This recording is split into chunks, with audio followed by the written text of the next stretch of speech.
put everything in place. Wala pong makakagawang tao nun ngayon. The greatest thing we can do is start with our family.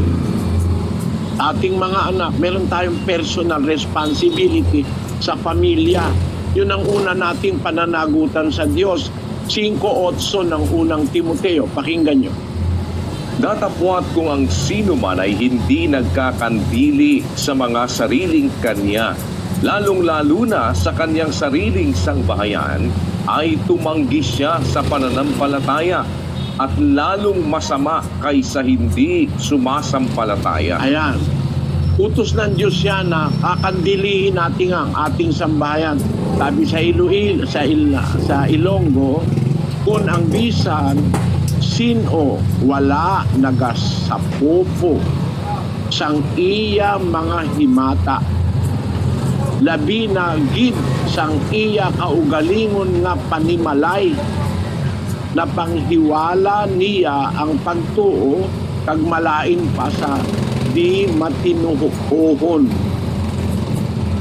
Maliwanag na yung panimalay ang una mong obligasyon.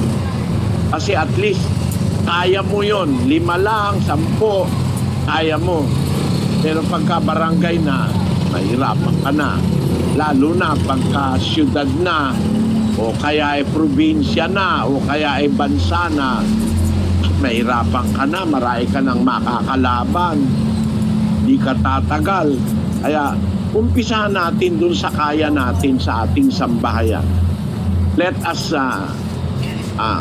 care for our children. Yun ang utos ng Diyos na yung ating sambahayan, ang ating pag-igihin, pagbutihing bantayan, na yung ating mga anak, pag bata pa, huwag natin pabayaang may hawak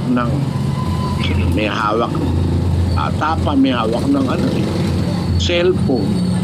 Titingin sa YouTube, makakakita ng mahahalay ng mga panoorin doon. Pagka nakita niya na yon, mag-i-experiment siya. Sila, ilang panahon lang, buntis na yung bata. Masama, hindi mo naman makokontrol yung internet. Ginagamit ng dyablo yan para magkalat ng lagim sa mundo. Hindi mo rin naman makokontrol yung paglabas sa bahay ng anak mo, pupunta ng eskwela. Kaya yung madadatnan niya sa eskwela, andun yung mga drugs, andun yung mga tinatawag na sorority, saka mga fraternity na nagkakalat din ng lagim. May mga barkada, mga gang. Kaya we have gone out of control. Ang pag-asa na lang ng mundo, kapatid, ay ang pagbabalik ni Kristo. Kasi sabi sa Biblia, pagbalik ni Kristo, He will rule the world for the next 1,000 years. Paghaharian niya ang mundo ng 1,000 years bago magwakas.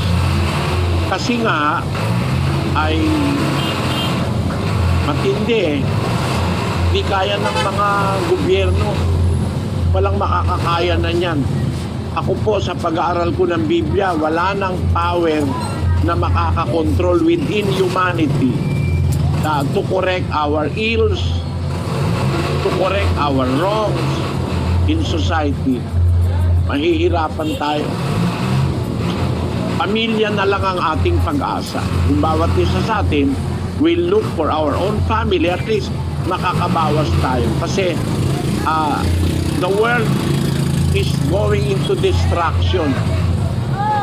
We are literally going into our own destruction. Basahin natin ang Apokalipsis sa Kapitulo 11, versikulo 18. Pakinggan niyo po ito. At nangagalit ang mga bansa, at dumating ang iyong puot, at ang panahon ng mga patay upang mga hatulan, at ang panahon ng pagbibigay mo ng gantimpala sa iyong mga alipin na mga propeta, at sa mga banal at sa mga natatakot sa iyong pangalan, maliliit at malalaki, at upang ipahamak mo ang mga nagpapahamak ng lupa. Ay na sa English, yung salita, upang ipahamak mo ang mga nagpapahamak ng lupa. Anong sabi sa English doon, kapatid na ganyan? And shouldest destroy them which destroy the earth. God will destroy them that destroy the earth. Why? We are heading into destruction. Tayo rin ang gumagawa ng ating sariling destruction. Kaya sabi ko sa inyo, kapatid na Eileen, napakalawak eh. Mahirap mong kontrolin. Ang destruction nating ginagawa, destruction of the environment, literally speaking. Ang ating karagatan ngayon, puno-puno ng plastic. Namamatay ang mga pating, mga balyena pag nakakain ng plastic. No? One garbage truck ang itinatapon sa plastic sa oceans every minute. One garbage truck of plastic in every minute, that is 8 million tons every year of plastic found in the most remote places of our oceans. Sino ngayon ang maglilinis niya? Lahat na yan. Yung Canada, ipinadala yung basura nila sa Pilipinas. May barko, yung mga cruise ship, no? Kunyari, dadak, sandali sa isang lugar. Magbababa ng nung angkla. Makita ko, naku po, maalimbo kayang dumi at mabaho. Ang ginawa pala ng barko doon sa may gitna ng dagat, itinapon lahat ng basura nila ron. Kasi gastos yun pag itinapon mo sa shore. Kagastos ka. Ganun tayo, uncontrollable na talaga, kapatid. Pag-uusap lang yan sa environment, kung titignan mo, pati yung ating ozone layer, nasisira dahil sa ka-release ng carbon dioxide, carbon monoxide. Nasisira yung ozone layer. We are heading into destruction, really, scientifically speaking at spiritually speaking. We are heading into destruction because we have destroyed our own selves because of our sins, our interest, our love for ourselves without considering loving other people.